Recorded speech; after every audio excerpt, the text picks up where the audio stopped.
All right, Dr. Wang, are you about ready to go? Sure, yes. Okay, great. So my name's Kevin Ensrud. I'm from Los Angeles and Orange County area. I'm with Successfully Wired Marketing, and this is an expert series where we learn about just things from experts in different industries. And today we're talking with Dr. Wang from Whittier Dentistry, and he's an expert in dentistry. So anyway, so what's the phone number at Whittier Dentistry so people can get a hold of you, Dr. Wang? Well, our office's name is Whittier Dentistry, and our phone number is 562-696-2862. All right, great. How many dentists work at Whittier Dentistry? We have a total of 3 dentists working in this office. Okay, great. So you can cover most of the patient load. That's great. And you are accepting new patients now, right? Oh yes, definitely. Yeah, we are. Okay, good. And let's see. What service does your clinic offer? Well, we pretty much offer almost every aspect of general dentistry, including cleaning, fillings, crowns, dentures, root canals, even some of the cosmetic procedures as well. Okay, great. And where did you grow up, by the way? Oh, I grew up in Northern California. Okay. What made you want to get into dentistry? Well, I have a family member who was a dentist, so I kind of growing up hanging around his office when I was little, and that's kind of got me into it. All right, great. And what dental school did you go to? I went to USC Dental School. Okay. So, well, you know what? Let's talk about a couple of things that people are interested in dentistry, and one thing is bad breath. Oh, yeah, sure. So, that's another name for that is halitosis. Nobody likes bad breath on themselves or their friends, and it definitely hurts our social life too. So, what causes bad breath? Well, bad breath can be caused by many different factors. It could be something as small as a poor oral hygiene, and sometimes it could be even related to some of your digestive disorder. Okay, and what tips do you give for people who have bad breath, maybe to improve their breath and their social standing, of course?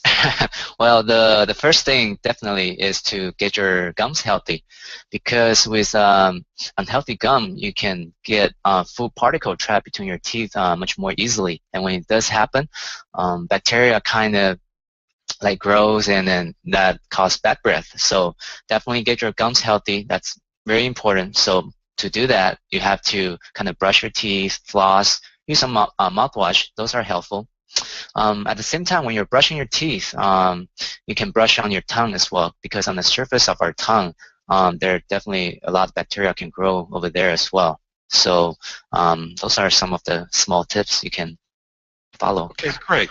And my mother, I don't know if this is old wives' tale or not, but my mother told me that skipping meals can definitely affect your breath. Is this true or not?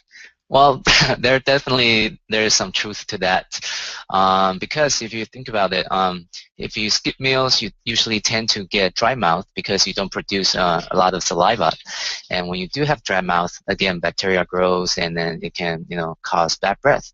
So if you do have to skip meals sometimes, my recommendation probably you can chew some sugarless gums, or even drink a lot of water to keep your mouth moist, and those are actually quite helpful to prevent dry mouth and bad breath. Okay, great. Those are some excellent tips. And what about the difference between using a hard bristle toothbrush or a soft bristle toothbrush? I know some people think using hard bristle toothbrush will, clean your teeth better. So what's your recommendation? Well, actually, I always recommend to my patients that I use soft bristle toothbrush, because by using hard bristle toothbrush, you can actually wear away your enamel, which is the outer covering of our teeth, much quickly. And then when it does happen, our teeth can get sensitive, and sometimes it can even catch cavities more easily that way. So always soft bristle toothbrush. Okay, great. Another question that's common that people have is what electric toothbrushes, should we use them, or just is a regular toothbrush good enough? Well, If you brush correctly, regular manual toothbrush is fine, but with the electric toothbrush, it's actually make brushing much easier because it rotates at a much faster cycle than any human hand can achieve. And at the same time, electric toothbrush has a smaller head which can get to the back part of our mouth and then make it brushing much easier. So definitely, I would say it's a good investment to use electric toothbrush. Okay, great. Now, if you use electric toothbrush, you mentioned how the cycles are much greater. Do you still need to go to see your dentist once every 6 months and maybe not more than a year if you use the electric toothbrush? Well, yes, you do. I still recommend to see your dentist every 6 months, twice a year, mainly because with the best brushing, flossing, home care technique, there's still certain areas that you can't really get to with those toothbrush at home. So that's why I still recommend to go see your dentist, twice a year, just for a professional teeth cleaning done, and that actually will help out a lot in terms of maintaining your oral hygiene in general. Okay, are there different types of cleaning that, when I come to the dental office that I could get?